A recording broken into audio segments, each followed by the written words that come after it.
Então, agora que vocês já sabem o que é a variância genotípica e quais são os seus componentes, eu pergunto para vocês qual seria a importância de se estimar esses componentes. Esses componentes, eles são importantes uma vez que, ao mensurar os indivíduos de uma repetição, quando você está fazendo um determinado experimento, então, por exemplo, você vai avaliar a produção de leite de vários animais.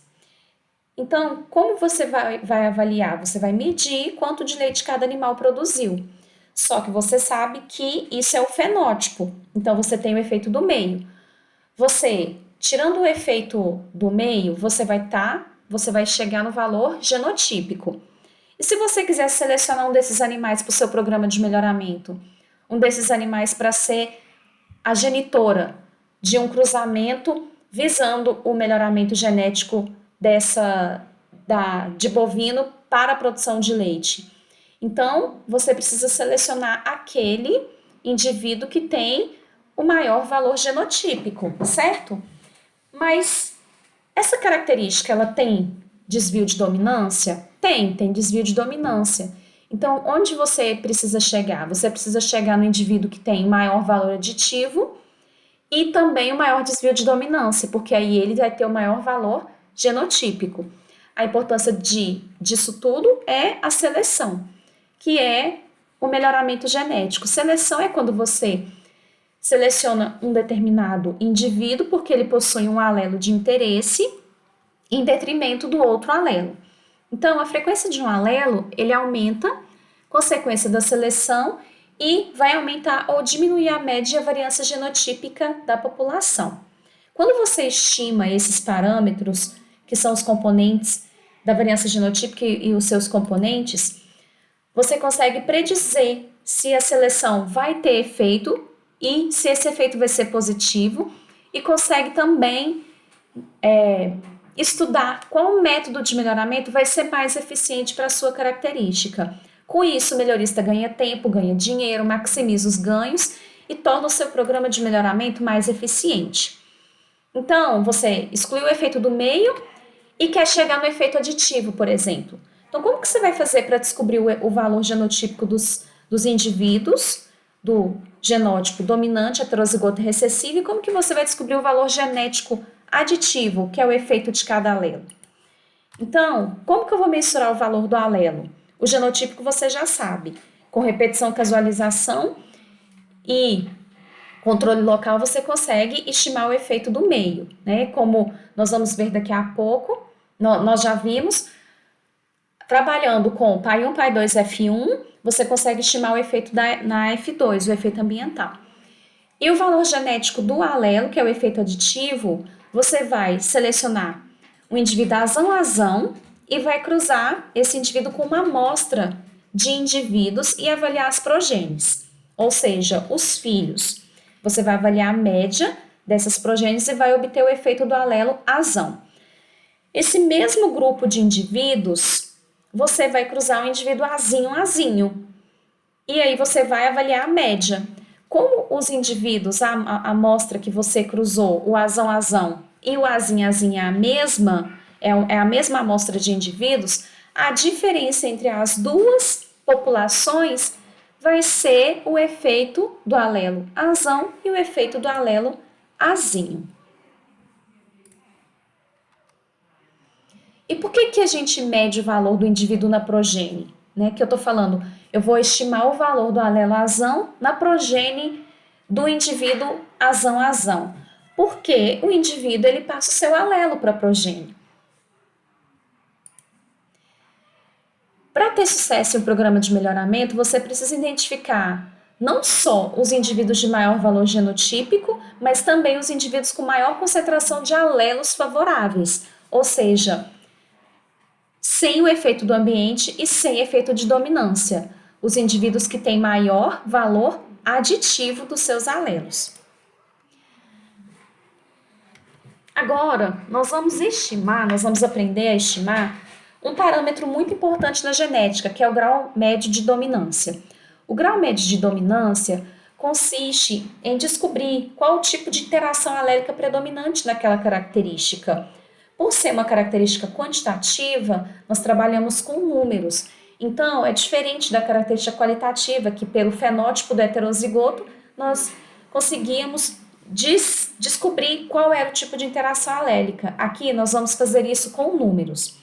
Então, vocês precisam saber o que é o A, o D e o Mi. O A é a distância do homozigoto ao ponto médio. Esse A não tem nada a ver com alelo, tá? É só uma nomenclatura. Então, A é a distância do homozigoto ao ponto médio.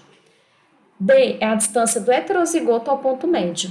E ponto médio é a metade da distância entre os dois homozigotos. Você acha o ponto médio somando o valor dos dois homozigotos, o dominante mais o recessivo, e dividindo por 2. De acordo com o valor que você obter no grau médio de dominância, você vai ter esses tipos de interação alélica. Então, vamos lá. Primeiro exemplo. Bzão vale 10, Bzinho vale 6, Bzinho vale 2. Se Bzão vale 10, então quer dizer que cada alelo Bzão vale 5. Se Bzinho vale 2, cada alelo Bzinho vale 1. O GMD é D sobre A. Então, vamos ver o que é A e o que é D. A é a distância. Então, primeiro eu vou plotar na régua o valor de Bzinho, que é 2. Então, aqui 2. E aí, aqui na minha régua, 10 é o valor de Bzão. O ponto médio é eu somar os dois e dividir por 2. 10 mais 2, 12 dividido por 2, 6. Então, o ponto médio é 6. A média da minha régua, com o valor genotípico desses dois genitores, é 6. O heterozigoto, Bzinho, vale 6. Então, ele está aqui em cima do ponto médio. A é a distância do homozigoto ao ponto médio. O ponto médio é 6 e o homozigoto é 10. Então, 10 menos 6, 4. A é igual a 4. E o outro genitor, que é o Bzinho, que vale 2. 6 menos 2, 4. Então, esse é o menos A, porque ele está diminuindo a característica, diminuindo o valor. E o D, que é a distância do heterozigoto ao ponto médio, é 0, porque o heterozigoto está exatamente em cima do ponto médio, que é 6. Então, o GMD é D sobre A. O D vale 0 e o A vale 2. 0 sobre 2, 0. 0 significa ausência de dominância. Então, o heterozigoto, ele é exatamente o ponto médio. Nesse exemplo, quer dizer que eu tenho apenas efeito aditivo. 5 do Bzão, do alelo Bzão, e 1 do alelo Bzinho. 5 mais 1, 6. Eu tenho aqui apenas efeito aditivo. Aqui, com o exemplo com gene C, eu tenho Czão vale 10, Czinho 10, Czinho 2. Então, o ponto médio é 4, porque é a distância do homozigoto no ponto médio, distância do outro homozigoto no ponto médio, menos 4, né? Menos A igual a 4. E o heterozigoto agora, ele vale 10. Então, 10 é o heterozigoto e também é o homozigoto dominante. A distância do heterozigoto no ponto médio é 4. O GMD, então, D sobre A, 4 sobre 4, 1. Dominância completa. Então, além do efeito do alelo Czão, que vale 5, e Czinho, que vale 1, então 5 mais 1, 6. Então, o efeito aditivo do heterozigoto é 6. Mas além do efeito aditivo, eu tenho o efeito do D, que é o quê? O desvio de dominância, que é 4. Então, 6 mais 4 fez com que o heterozigoto tivesse o valor de 10. Então, aqui é um exemplo de dominância completa, onde eu tenho, além do efeito aditivo, o desvio de dominância. Nesse outro exemplo, o heterozigoto, ele vale 8. Então, ele vale 2, ele tem, o D é igual a 2. Então, além do efeito aditivo, que é 6, eu tenho 2, que é o efeito do desvio de dominância. Como o heterozigoto ele não é o mesmo valor de um dos genitores, então a gente diz que é a dominância parcial, porque está entre o ponto médio e o homozigoto. Então, dominância parcial. E o último exemplo, o heterozigoto vale 12. Então, ele vale 5 do alelo Ezão, 1 do alelo Ezinho. 5 mais 1, 6. Mas o Ezão Ezinho vale 12. Como ele tem o valor genotípico de 12, 12 menos 6, que é o valor aditivo, 6. Então, a distância dele, aqui ó, na régua, 12, no ponto médio, é 6. Então, D igual a 6. O desvio de dominância é igual a 6. Jogando isso na fórmula GMD, D sobre A, 6 sobre 4, 1,5. Então, nós temos aqui um caso de sobredominância, ou seja, o híbrido, que é a F1, que é esse heterozigoto desse cruzamento contrastante, ele tem, além do efeito aditivo do alelo Ezão e do alelo Ezinho, ele tem o desvio de dominância, que é a interação entre os alelos Ezão e Ezinho quando eles se juntam na F1. Para que é importante saber isso? Para saber a aplicação do GMD no melhoramento. Então, se uma característica tem ausência de dominância, quer dizer que o híbrido ele vai ter o mesmo valor do ponto médio. Então, se ele tem o mesmo valor do ponto médio, esse exemplo aqui. Então, aqui a ausência de dominância. O híbrido, que é F1, vale 6 e o homozigoto dominante vale 10. Então, eu não preciso obter um híbrido, porque o homozigoto ele vale mais, ele vale 10. Então, é melhor eu trabalhar com linhagens. Se for sobredominância, eu preciso de híbridos. Por quê? Porque o genitor, a linhagem, vale 10 e o híbrido vale 12. Então, o híbrido F1 tem uma produtividade maior do que a média dos pais, que é 6, que nós chamamos de heterose. E esse híbrido ele tem heterobeutiose, que é melhor que o melhor pai. O melhor pai é o pai com média 10, e esse híbrido ele teve média 12. Então, ele foi melhor que o melhor pai. Nesse exemplo, é um exemplo clássico onde o híbrido tem um desempenho melhor do que os genitores. E dominância completa pode ser tanto híbrido quanto linhagem, porque ele tem o mesmo valor do homozigoto dominante. Então, a diferença é, ao obter linhagem, eu não preciso comprar semente de novo. Então, depende do interesse da empresa. Se é que o produtor compre a semente de novo, então ele vai vender os híbridos. Se não, então ele vai vender as linhagens. E agora, olhando o lado aplicado da genética quantitativa, nós temos o melhoramento genético, que é uma ciência que tem como objetivo aumentar a frequência de alelos favoráveis nas populações, de modo a torná-las mais úteis ao homem. Então, um exemplo aqui de melhoramento genético de plantas é, começando sempre com a seleção. Então, eu tenho várias plantas distintas. Aqui é um exemplo de café. Então, eu tenho várias plantas de café diferentes. Mas aí eu selecionei essa. Por quê? Porque a planta está vigorosa e ela tem alta produção de grãos. Então, eu faço a seleção das plantas que têm alelos favoráveis para características desejadas. Então, eu quero uma planta produtiva e essa planta é a mais produtiva. Então, é essa planta que eu vou selecionar. Na segunda etapa, eu faço o cruzamento entre as plantas que eu selecionei, porque eu nunca seleciono uma planta só. O genótipo de interesse, os alelos de interesse nunca estão em apenas uma planta, então eu seleciono mais de uma. E aí eu faço o cruzamento entre essas plantas e obtenho a geração F1, obtenho o híbrido e formo as mudas ou obtenho as sementes desse híbrido. Na terceira etapa eu vou avaliar esses híbridos, vou avaliar essas mudas, que é fruto do cruzamento, então é a geração F1. Na quarta etapa, eu realizo novos cruzamentos a fim de agregar outras características. Então, essas duas plantas aqui, elas são boas, elas são produtivas.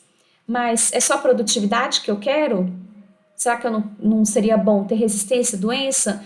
Então aqui eu vou cruzar o híbrido que eu obtive dessas duas plantas produtivas com uma outra planta que seja resistente a uma determinada doença. Então, na quinta etapa, eu faço esse plantio, o plantio dessas progênies que eu obtive na etapa anterior, seleciono as melhores e registro essa melhor como cultivar, após realizar vários testes que nós chamamos de ensaio de cultivo e uso, ensaio de VCU, né, que é o valor de cultivo e uso, e testar em vários locais. Ao selecionar aquele material que eu vou lançar como cultivar, aí eu vou registrar esse material e depois comercializar. O melhoramento é um processo que exige tempo, dedicação e conhecer a cultura que você vai trabalhar. Um exemplo de melhoramento genético animal seria esse gado, Shorthorn, é um ótimo produtor de carne, entretanto ele é sensível a doenças e ao calor. Esse gado aqui, Zebu, ele tem menor produção de carne, mas ele é resistente a doenças e ao calor. Então, no melhoramento genético, eu nunca tenho todos os alelos favoráveis em um único indivíduo. Eu vou ter alelos favoráveis para algumas características em um indivíduo e para outras características em outro indivíduo. Então, o que eu quero? Eu quero juntar as características, o fenótipo favorável, as características boas dos dois em um só. Então, eu faço cruzamento e aí vai ter a segregação. Quando segregar, aí eu vou fazer o quê? Seleção. Seleção de quem? Da característica boa do primeiro genitor, que é a produção de carne, e o que tiver também, além da boa produção de carne, a resistência a doenças e ao calor, que são as características boas do segundo genitor. E aí teve esse genótipo, que é o gado Santa Gertrudes, que é um ótimo produtor de carne e resistente a doenças parasitárias e ao calor. Outros parâmetros genéticos que nós trabalhamos no melhoramento é a herdabilidade, heterose, heterobiotose e o número de genes. A herdabilidade é a proporção da variação fenotípica na população que é atribuída à causa genética. Quando a herdabilidade é igual a 1, toda variação expressada é de natureza genética. Por exemplo, a cor da flor. A planta de flor roxa, ao ser autofecundada, todas as plantas resultantes dessa autofecundação terão flor roxa. Herdabilidade 0 quer dizer que a variação entre os indivíduos é unicamente de natureza ambiental, não tem nenhuma proporção genotípica, nenhuma proporção genética. A herdabilidade, por exemplo, de 0,4, tem-se que 40% da variação fenotípica é de natureza genética e 60% de natureza ambiental. Quando a herdabilidade é menor que 0,2, a característica é pouco herdável. Entre 0,2 e 0,4, moderadamente herdável, e maior que 0,4, bastante herdável. A fórmula da herdabilidade é variância genotípica sobre variância fenotípica. Em alguns livros vocês podem encontrar com esse símbolo, que é o sigma elevado a 2, então que significa também variância. A herdabilidade ela pode ser estimada de duas maneiras, no sentido amplo, que é a variância genotípica, e no sentido restrito, que é a variância aditiva. Então, no sentido amplo, eu estou estimando a variância genotípica, e no sentido restrito, eu estou excluindo a variância devido aos desvios de dominância e estou estimando apenas com base na variância aditiva. A heterose, ou vigor híbrido, é o fenômeno pelo qual os filhos, que é a geração F1, apresentam melhor desempenho do que a média dos pais. Então, é uma medida de superioridade da F1 em relação à média dos pais. Na régua que nós aprendemos no GMD, nós temos heterose na dominância completa, na dominância parcial e na sobredominância. Por quê? Porque todos, nesses três exemplos, a F1 é maior que a média dos pais. A média dos pais é o ponto médio. Então, um exemplo aqui, como estimar a heterose é o pai 1 tem o valor de 10, o pai 2 de 6 e a F1 de 12. Então, a heterose é a média da F1 menos a média dos pais. F1 tem média 12, menos 10 do primeiro pai, 6 do segundo sobre 2. Então, 10 menos 8, 4. Ou seja, o F1 produz 4 toneladas acima do que seria esperado com base na média dos seus genitores. A heterobeutiose é a superioridade da F1 em relação à média do melhor pai, ou seja, o genitor de maior valor genotípico. Assim, nós temos que o melhor pai é o de valor 10, a heterobeutiose, então, é a F1 menos o pai superior, que vale 10, então nós temos a heterobeutiose de 2. Ou seja, o F1 produz 2 toneladas acima do pai mais produtivo. Outro parâmetro genético é o número de genes, que é a fórmula R² sobre 8 vezes a variância genotípica da F2, sendo que R é a amplitude da média dos pais, ou seja, pai 1 menos o pai 2, ou o maior pai menos o menor pai, elevando ao quadrado não vai ficar negativo. E, para fechar, a endogamia, que é um fenômeno que ocorre quando tem acasalamento entre indivíduos aparentados, conhecido também como consanguinidade. Então, existem diferentes graus de endogamia e eles variam em função do grau de parentesco dos indivíduos que forem cruzados. As populações autógamas em plantas, elas normalmente são endogâmicas, porque a autofecundação é o tipo de endogamia mais intenso.